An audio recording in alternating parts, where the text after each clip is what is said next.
I've served here in my state as a law enforcement officer for going on 9 years now, and after 9 years of working the street, I've come to the conclusion that the war on drugs is a terrible failure.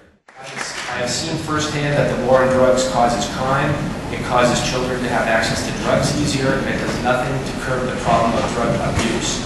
Just like alcohol prohibition, after the 18th Amendment passed, the country wised up when we passed the 21st Amendment, which curbed the violent problem in this country greatly. What is it going to take for powerful politicians such as yourself to realize that the war on drugs is a failure, and we need to get smart about drugs, not tough. We need to be smart. Thank you, sir. It's going to take a lot before I adopt your viewpoint, although I must tell you my respect and my appreciation for keeping our families and our neighborhoods in the state of New Hampshire safe, and I'm grateful for your service. Well, I've heard the comparison between drugs and alcohol. I think most experts would say that in moderation, 1 or 2 drinks of alcohol does not have an effect on one's judgment, on their mental acuity, or their physical abilities. I think most experts would say that first ingestion of drugs leads to mind-altering and other experiences and other effects, and can lead over time to serious problems.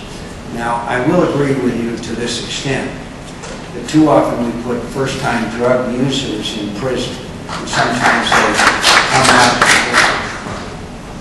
Thank you very much. If you want to come up here and stand next to me, you can lead in the applause.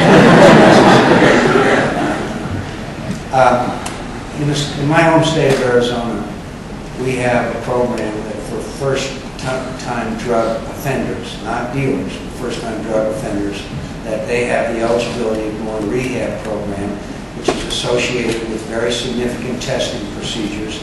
And if they successfully complete that rehabilitation course, then they are allowed to move forward with their lives.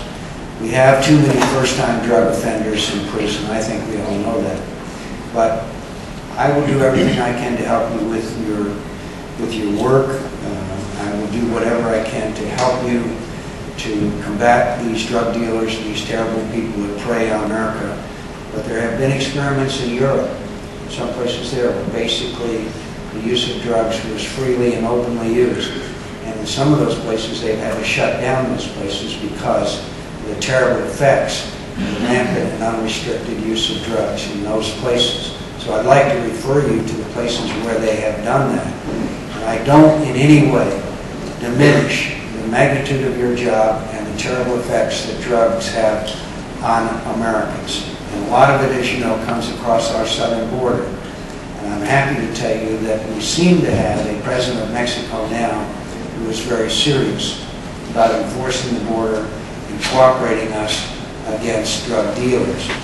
Now, in full disclosure, there's so much information from drug tells, I'm not sure he's going to be able to do it, my friends. I want to help him, and I want to help him clean it up, but that also is a big problem. Now, I just want to ask one other thing. Do you think methamphetamine ought to be legal? I think what we need to look at is the drug policy.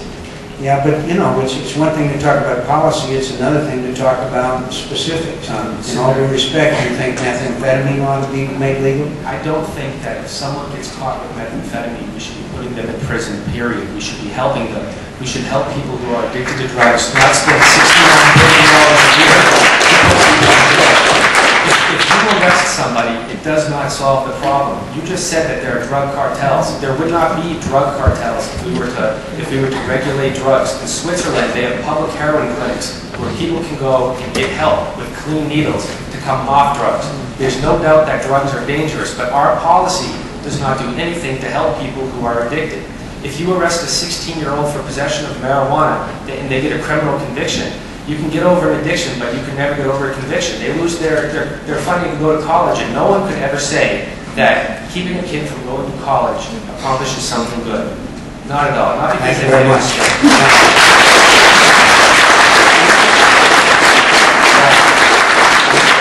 sorry you didn't have a position on methamphetamine, but I do agree with you.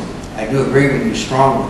As I said, we have this program in Arizona, which I would like to see adopted nationwide, that first-time offenders are given an opportunity to rehabilitate themselves and to have a clean record. I thank you for your service, and I appreciate the discussion, and I look forward to continuing this dialogue, because I in no way do I in any way mean to diminish the magnitude of this problem, the terrible tragedies that it inflicts on America every single day. Thank you, and thank you for your service. Yes, sir. Or yes, ma'am. Either one. Both.